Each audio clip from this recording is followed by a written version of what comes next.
మోదీ తనకు మంచి ఫ్రెండ్ అంటూనే ట్రంప్ భారత్పై అక్కసు వెళ్లగక్కుతున్నారు. రష్యా నుంచి ఆయిల్ దిగుమతి చేసుకుంటుందని 500% టారిఫ్లు పెంచేందుకు గ్రీన్ సిగ్నల్ ఇచ్చారు ఆయన. యుక్రెయిన్లో యుద్ధం ముగించేందుకే నిర్ణయం తీసుకున్నామని తెలిపారు. టారిఫ్ల పెంపుపై రిపబ్లికన్ సెనేటర్ లిండ్రే గ్రాహం ఎక్స్ వేదికగా పెట్టిన పోస్ట్ ఆందోళన రేకెత్తిస్తోంది. రష్యా నుంచి చమురు కొనడం ద్వారా యుద్ధానికి నిధులు సమకూరుస్తుందన్న ఆరోపణలతో భారత్, చైనా, బ్రెజిల్ దేశాలపై టారిఫ్లు పెంచామన్నారు. యుద్ధం ఆపేందుకు సిద్ధమంటూ పుతిన్ మాటలు చెబుతూనే అమాయకులను చంపుతున్నారని ఆయన మండిపడ్డారు. రష్యా చమురు కొనుగోలుదారుల్లో చైనా మొదటి స్థానంలో ఉండగా భారత్ రెండో స్థానంలో ఉంది. ఈ చమురు కొనుగోళ్లపై ట్రంప్ మొదటి నుంచి ఆగ్రహంతో ఉన్నారు. ఈ విషయంపైనే గతేడాది భారత్ దిగుమతులపై 50% సుంకాలు విధించారు. మరోవైపు వాణిజ్య ఒప్పందానికి సంబంధించి భారత్, అమెరికాల మధ్య చర్చలు కూడా కొనసాగుతున్నాయి. ఈ క్రమంలోనే కీలక బిల్లుకు ఆయన గ్రీన్ సిగ్నల్ ఇచ్చి తన ద్వంద్వ వైఖరిని బయటపెట్టుకున్నారు.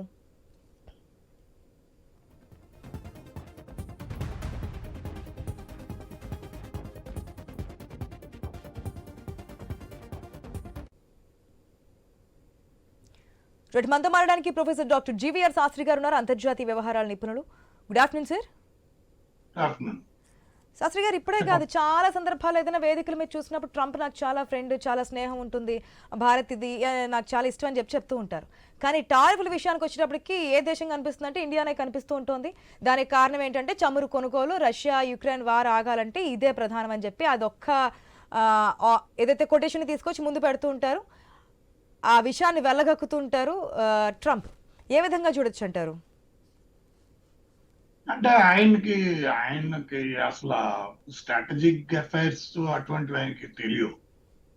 ఆయన లాంగ్ టర్మ్ ప్రాస్పెక్టివ్ అంటే షార్ట్ టర్మ్ గా ఆయన ఏదో ప్రజలకి అతను నేను గొప్ప చేస్తున్నాను, కథమ ప్రెసిడెంట్లు ఎవరు చేయలేదు అనే పద్ధతిలో వెళ్తున్నారు. కానీ స్ట్రాటజికల్ బ్లండర్ ఏంటంటే దేశాల respect must be earn with respect.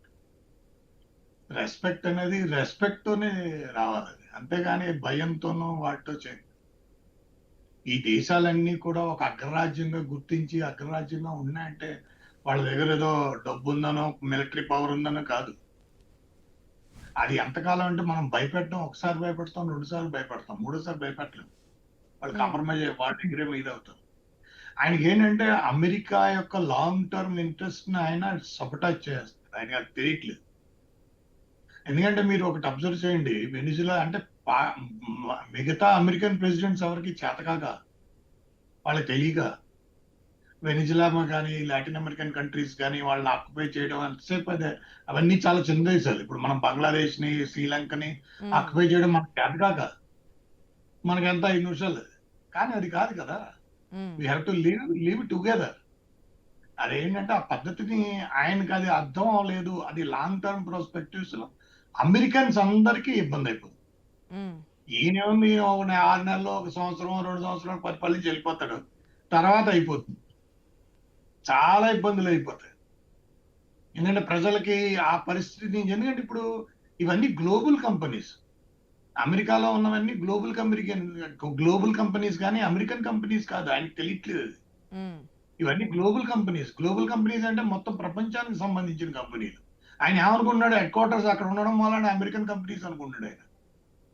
ఆయన పద్ధతి అంటే ఆయనకి ఒక విధానం తెలియకపోవడం. సాధారణంగా ట్రంప్ ని ఒక వ్యాపారవేత్తగా చెప్తుంటారు కదా శాస్త్రి గారు. గతంలో టారిఫ్ విధించారు, వీసాలు పెంచారు, ఈ అన్నిటి తర్వాత ఇప్పుడు మరొక ప్రయత్నం. దీనికైనా వెనకాడే ప్రసక్తే ఉండదు. ఓకే అని చెప్పేసి విధంగానే ఉంటుంది తప్ప వాళ్ళకి అమెరికన్ అసలు విషయం ఏంటంటే అమెరికన్ ఆయిల్ వ్యవస్థలో వాళ్ళకి రిఫైనరీస్ ఉన్నాయి. ఆ రిఫైనరీస్ అన్ని కాలిఫోర్నియాలోను, టెక్సస్ లోను ఉన్నాయి. వాళ్ళకి మెయిన్ రా మెటీరియల్ సప్లై చేసేది కెనడా 61%. ఆ 61% వాళ్ళకి ఇప్పుడు బ్యారెల్ డాలర్ ఎంతవరకు వచ్చిందంటే $50 క్రాస్ అయిపోయింది కెనడా నుంచి వచ్చే రా మెటీరియల్. ఆ థిక్ క్రూడ్ ఆయిల్ ఎక్కడ దొరుకుతుందంటే అది వెనిజులాలోను, కెనడాలోను, రష్యాలోను దొరుకుతుంది. రష్యా నుంచి అయితే తీసుకోలేరు. రష్యా నుంచి కూడా వాళ్ళకి $45 పైన పడుతుంది.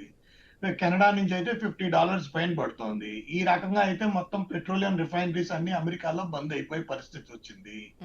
అందువలన ఏంటంటే ఇంకా వాళ్ళకి తెలియక ఆయన ఏం చేశాడు, వీళ్ళ వీళ్ళ వీళ్ళ పార్టీకి సంబంధించి డెమోక్రటిక్ సంబంధించిందే జార్జ్ డబ్ల్యూ బుష్ కి సంబంధించి ఈ రిఫైనరీలన్నీ ఆయన ఇన్ఫ్లుయెన్స్ చేసి ఏం చేశాడంటే వెనిజులా మీద అటాక్ చేసి మొత్తం ఆయిల్ ఆయన ఉద్దేశం ఆయిల్ ఉమ్.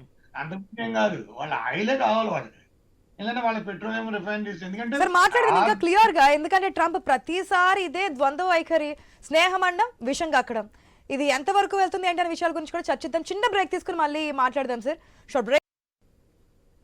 Welcome back. మనం ఏదైతే మాట్లాడుతున్నామో ట్రంప్ మరొకసారి ఇండియా పైన అక్కసు వెళ్ళగక్కినటువంటి సిచ్యువేషన్, 500% టారిఫ్లు పెంచుతున్న నిర్ణయం తీసుకున్నటువంటి పరిస్థితి. రీజన్ ఏంటంటే రష్యా నుంచి చమురు కొనుగోలు చేస్తున్నారు కాబట్టి, దానివల్ల యుద్ధం ఆగట్లేదు కాబట్టి నేను ఇటువంటి డెసిషన్ తీసుకోవాల్సి వస్తుంది యుద్ధం ఆపడం కోసం అని చెప్పి. సార్ మనం ఇంతకు ముందు కూడా చాలా సందర్భాల్లో చెప్పారు, నేను అంటే 7 యుద్ధాలను ఆపాను, ఈ యొక్క ఘనత నాకు మాత్రమే చెందుతోంది. అప్పుడు నోబెల్ బహుమతి గురించి కూడా మనం చాలా సందర్భాల్లోనే మాట్లాడాం. ఏది మాట్లాడినా వారు ఆపడం కోసమే అంటున్నారు. చాలా సందర్భాల్లో టారిఫ్లు విధిస్తూనే ఉన్నారు, ఆయన ఆగట్లేదు.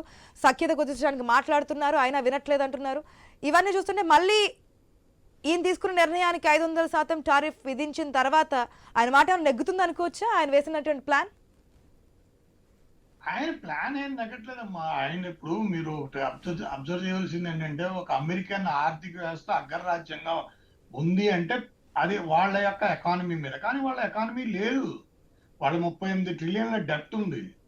ఆ డెప్ట్ కోసం ఈ రోజు వాళ్ళ దిక్కులేని స్థితిని ఆయన చెప్పకుండానే చెప్పేస్తున్నాడు. ఏంటంటే మాకు ఆయిల్ కావాలి, బంగారపు నిల్వలు ఆయిల్ నిల్వలు ఎక్కువ ఉన్న వెనిజులా మీద మేము కంట్రోల్ చేస్తాం, మాది ఇప్పుడు మేమే నడుపుతాం అనే పరిస్థితి తీసుకొచ్చుకున్నాడు. అంటే ఏంటి, వాళ్ళ దగ్గర ఏమి లేదని స్పష్టంగా చెప్పేస్తున్నాడు ఆయన. అంటే రేపు పొద్దున్న ఇరాన్ వాళ్ళకి ఒక దేశం కావాలి, వాళ్ళకి లిబియా, ఇరాక్, సిరియా ఇలా వాళ్ళకి ఒక దేశం కావాలి, లేకపోతే వాళ్ళు నడవలేరనే పరిస్థితి వాళ్ళు తెచ్చేసుకున్నారు. అంటే ఆర్థిక వ్యవస్థ ఆయన నడపలేకపోతున్నాడు, ఆయన చెప్పేస్తున్నాడు ఆయన. అది చాలా ఇబ్బందులకు గురి చేస్తుంది, వాళ్ళకి తెలియదు అండి. ఒక ఆయన బిజినెస్ మ్యాన్ కానీ ఆర్థికవేత్త కాదు, ఆయన దేశం గురించి పెద్దగా అవగాహన లేదు ఆయనకి. ఆయన మొత్తం ఏది చేసినా అమెరికన్స్ కోసమే అనే ఒక ట్యాగ్ లైన్ కూడా వింటుంటాం మనం. అంటే అది ఆయన ఫీల్ అవుతున్నాడు, అమెరికన్ ప్రజల్ని పణంగా పెట్టేస్తున్నాడు ఆయన. అమెరికన్ ప్రజలను పణంగా పెట్టేసి అమెరికా దేశాన్ని పణంగా పెట్టేస్తున్నాడు. ఇప్పుడు ఆయన ఉంటాడు, బాగానే ఉంటాడు, ఏడాది తర్వాత వెళ్ళిపోతాడు. తర్వాత ఏ దేశాలు ఆయన అమెరికాతో హ్యాండిల్ చేయవు, అమెరికాని ఇన్వాల్వ్ అవ్వవు. అమెరికాతో ఇప్పుడు యుద్ధం అంటే మిలిటరీగా చేయగలవు, కానీ బిజినెస్ లో అవి చేయడం అంటే కష్టమైపోతుంది. అమెరికన్ బిజినెస్ లో కమ్యూనిటీ ఇదైపోతుంది. అవన్నీ గ్లోబల్ కంపెనీస్ అన్ని వెళ్ళిపోతాయి అక్కడి నుంచి. అవన్నీ గ్లోబల్ కంపెనీస్ కాదు, అమెరికన్ కంపెనీస్ కాదు. ఆయన ఏమనుకున్నాడు, అవన్నీ గూగుల్ అవన్నీ మా కంపెనీస్ అనుకున్నాడు ఆయన. అవన్నీ అక్కడి నుంచి లేచిపోతాయి. అదంతా ఏంటంటే ఆయన చేసే పరిస్థితి కంటే స్ట్రాటజిక్ అఫైర్స్ లో ఎలా ఉంటాయంటే, మనం ఏం చేస్తున్నాం మనకు తెలియదు, మనం ఏదో గొప్పగా ఫీల్ అయిపోతూ ఉంటాం. ఆ గొప్పగా ఫీల్ అవుతున్న మనకు తెలిసేటప్పటికి మన దగ్గర చివరిన మన కింద ఉన్న చాప వెళ్ళిపోతుంది, మన బేస్ వెళ్ళిపోతుంది. ఆ బేస్ వెళ్ళిపోయే పరిస్థితి తెచ్చేసాడు ఆయన. మనం ఎట్లా చూస్తున్నారంటే భారత్ మీద విషయం వెళ్ళగక్కుదామని చెప్పి అనుకున్న ట్రంప్ తన కోసం తనే తవ్వుకుంటున్నారు అనుకోవచ్చు. భారతదేశం మీద, ప్రధానమంత్రి మీద ఈ రకంగా మాట్లాడడం, ఒక రకంగా ఒక దేశాధ్యక్షుడిని ఈ రకంగా కించపరిస్తే ఇదైతే అంటే ఆయన డిస్పరేషన్, అంటే డిస్పరేటేషన్ తెలిసిపోతుంది. వీళ్ళు మనతో ఆ ట్రేడ్ డీల్ చేయట్లేదు, ఆ ట్రేడ్ డీల్ మనం వీళ్ళతో మాట్లాడడానికి అవకాశం దొరకట్లేదు, ఆయన మన దారిలోకి రావట్లేదు, ఆయన ఎలా తెప్పించాలని చూస్తున్నాడు. మొత్తం ప్రపంచ దేశాలన్నీ కలిపి ఎక్స్పోర్ట్ బ్యాన్ చేస్తే అమెరికా ఏమైపోతుంది?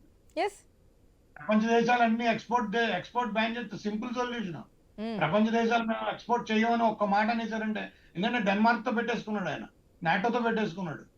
నాటో వాళ్ళకి ఇన్నేళ్లుగా అలయన్స్ కదా, ఒక్కసారి నాటో ఎదురు తిరిగితే మొత్తం అందరూ ఎదురు తిరిగిపోతే ఇంకా జీవితం వాళ్ళ చాప్టర్ క్లోజ్ అయిపోతుంది.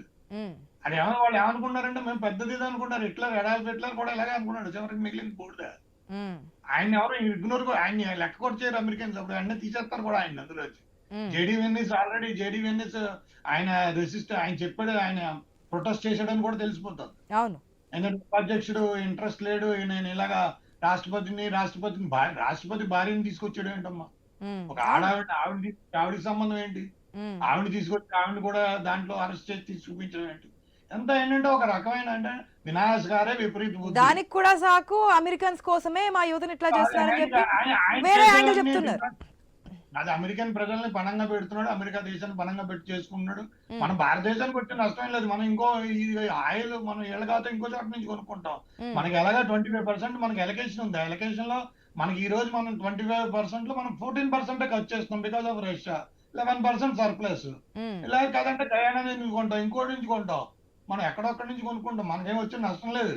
ఉమ్, అదే పెద్ద ఇబ్బందే కాదు. కాదేంటంటే ఆయన ఎక్స్పోర్ట్స్ అవి బ్యాన్ చేసి 5% టారిఫ్ వేసి నా మీద, ఇప్పుడు ప్రపంచం నా మీద డిపెండ్ అయిందన్న కలగంటున్నాడు ఆయన. ఒక ఉమ్. ఆర్థికవేత్తగా చెప్పేదంటే ఆ కళలో ఆయన మొత్తం ప్రపంచం కాదు అమెరికాని దింపేస్తున్నాడు, సముద్రంలో ముంచేస్తున్నాడు.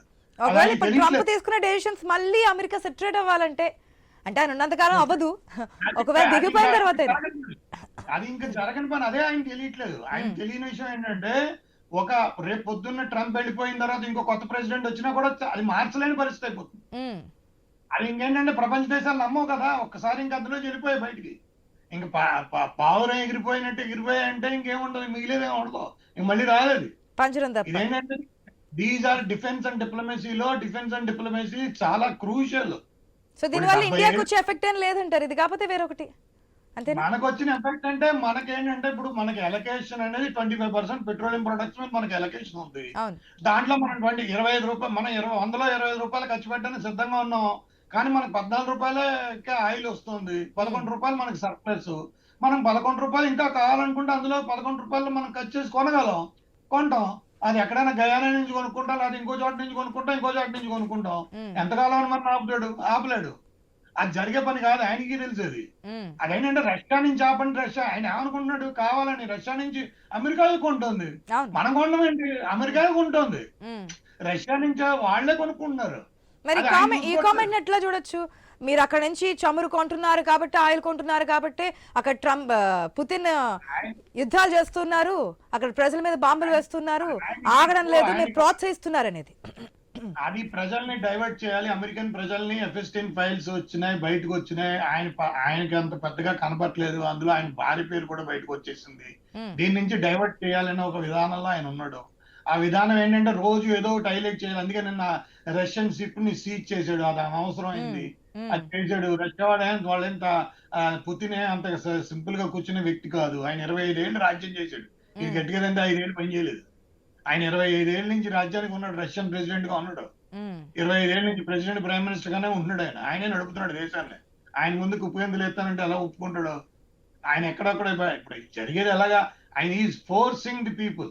అంటే ఏ కంట్రీలో అయితే వాళ్ళ డిఫరెన్సెస్ ఉన్నాయో అవన్నీ పోస్ట్ చేసి ఒక యూనియన్ గా అయిపోయే పరిస్థితి ఇచ్చేసుకున్నాడు ఆయన. పొద్దున్న జపనీస్ ప్రైమ్ మినిస్టర్ చైనా వాళ్ళు పట్టుకుపోతారు, Japanese president prime minister China వాళ్ళు పట్టుకుపోతారు. ఏం చేయగలరు? రష్యా వాళ్ళు ఏం చేస్తారు? రష్యా వాళ్ళు ఏమన్నా పట్టుకుపోతారు, ఏ యూకే ప్రైమ్ మినిస్టర్ పట్టుకొచ్చేస్తారు. అప్పుడు ఏం చేయగలరు? ఆయన ఏంటంటే డిజార్డర్ క్రియేట్ చేస్తున్నారు, వరల్డ్ డిజార్డర్ క్రియేట్ చేస్తున్నారు. ఆ డిజార్డర్ ఆయనకి ఏంటంటే దానికి నాంది ప్రస్తావన ఈయనే చేస్తున్నాడు. సో దాని మూలన ఆయనకి అది అర్థం అవట్లేదు. ఆయన ఏమనుకుంటాడంటే నేను పవర్ఫుల్, నన్ను మించిన వాడు లేడు అనుకుంటున్నాడు. అది ఏంటంటే అది దుర్యోధనుడు వ్యవహారం. చివరి మిగిలేదు ఏముండదు, దుర్యోధనుడికి మిగిలింది ఏం లేదు, బొడుద. అదే ఆయనకి చెందుతుంది. చివరికి ఆయనకి ఏమంటాడు, నా చేతులు ఎత్తేస్తాడు చివరికి, నా వల్ల కావదని. ఆయన రాజీనామా చేసి వెళ్ళిపోతాడు. ఏముంది ట్రంప్కి ఏముందమ్మా రాజీనామా చేసి, కానీ దాని పర్యావసనం భరించవలసిన మోడీ కదా, అమెరికా కదా, ప్రజలు కదా. మరి మోడీ గారు ఎందుకు అంత చాకచక్యంగా ఉన్నాడు? ఆయన మాట్లాడలేదు. ఆయన ఇన్సల్ట్, దేశం కోసం ఆయన ఇన్సల్ట్ కూడా తీసుకున్నాడు, అది పెద్ద ఇబ్బంది కాదు. ఆయన అందరినీ అన్నాడు, నన్ను మెక్కాన్ అన్నాడు, ఫ్రాన్స్ ప్రెసిడెంట్ అన్నాడు, కెనడా వాళ్ళని మాట్లాడితే మీరు యువర్ ట్రూడోని గవర్నర్ అనేవాడు, ఇప్పుడు 51 దేశంగా మీరు జాయిన్ అయిపోండి అన్నాడు. ఆ గ్రీన్లాండ్ నాదే అంటున్నాడు. సో ఆయనకి ఏంటంటే విస్తారవాదం వచ్చేసింది, అమెరికాని పెద్దదిగా చేసేయాలి, నేను చనిపోయే లోపల ఏదో ఒకటి. ఎందుకంటే ఆయన గన్తో ఆయన అది ఆ చెవి దగ్గరికి తగిలినప్పుడు నేను బతికానంటే అమెరికాకి ఏదో చేసి వెళ్ళిపోవాలి అనే ఒక నీతిని ఏర్పాటు చేసుకుని, అందులో ఇంక నేను ఎవరిది ఎన్నో నాదే రాజ్యం, సీతయ్య గారు అన్నట్టుగా వెళ్ళిపోతున్నాడు. వెళ్ళిపోతే అది అలా జరగదు. అది అలా ఎకనామిక్ అఫైర్స్, డిఫెన్స్, డిప్లొమసీ ఇవన్నీ జరగవు. ఆయన ఎక్కడొక్కడ పడిపోతుంది, దేశం పడిపోతుంది. అది పడిపోయిందని తెలిసిపోతుంది. ఎందుకంటే 38 ట్రిలియన్ ఎకానమీ డెప్ట్ అయిపోయింది. గవర్నమెంట్ షట్ డౌన్ చేశాడు. గవర్నమెంట్ షట్ డౌన్ అయింది, జీతభత్యాలు లేవు, ప్రజలందరూ చాలా అల్లాడిపోతున్నారు, వాళ్ళకి ఇన్ఫ్లేషన్ పెరిగిపోయింది. అదేమనుకున్నాడు ఆయన తెలియట్లేదు. ఇక్కడ మీరు ఎన్నాళ్ళని కొట్టేస్తారు, ఈ రోజు వెనిజులా నుంచి పట్టుకొచ్చారు, రేపు పొద్దున్న వెనిజులా ప్రజలందరూ ఎదురు తిరిగిపోతారు. అప్పుడేం చేస్తారు? ఎంతకాలం నువ్వు వాళ్ళది కొట్టేసి వీళ్ళది కొట్టేసి నువ్వు మీ ప్రజలకు పెడతావు? అది జరిగే పని కాదు, అది ప్రజలకు కూడా తెలుసు. అది మళ్ళీ తిరిగి బూమరాంగ్ అయ్యే ఛాన్సెస్ కూడా ఉన్నాయనుకోవచ్చు. ఇట్లా టారిఫ్లు పెంచి అన్ని దేశాలతో శత్రుత్వం పెంచుకొని ఆఖరి ప్రజల నుంచి తిరుగుబాటు వస్తే కనుక చేసేది ఏమీ లేదు. మళ్ళీ అమెరికా సెటిల్ అవడానికి కూడా చాలా టైం పడుతుందో, ఒకవేళ అవుతుందో లేదో కూడా తెలియదు అంటున్నారు. Thank you so much Shastri గారు, మీ యొక్క విశ్లేషణ మాకు అందించినందుకు. Once again thank you.